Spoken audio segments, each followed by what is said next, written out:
Sir digital marketing నేర్చుకున్న వాళ్ళకి ఎంఎన్సీలో jobs ఉంటాయా?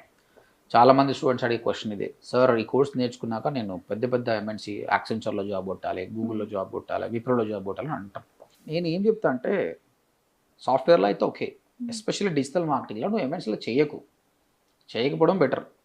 ఎందుకు అంటే ఇప్పుడు ఎస్పెషల్లీ యాక్సెంచర్, విప్రో లాంటి కంపెనీస్లో నీకు ఒక మోడల్ పైనే ఉంటుంది నాలెడ్జ్, దాని మీదే వర్క్ చేయాలి. బట్ బీయింగ్ డిజిటల్ మార్కెట్లో మీరు 360 డిగ్రీస్ పని చేయాలి కదా.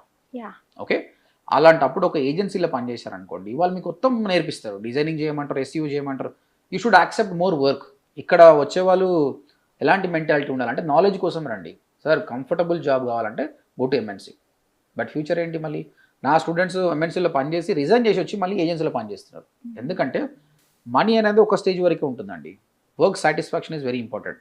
సో వాళ్ళు మనీని వదిలేసి వర్క్ సాటిస్ఫాక్షన్ కోసం ఏజెన్సీస్కి వస్తున్నారు అనమాట.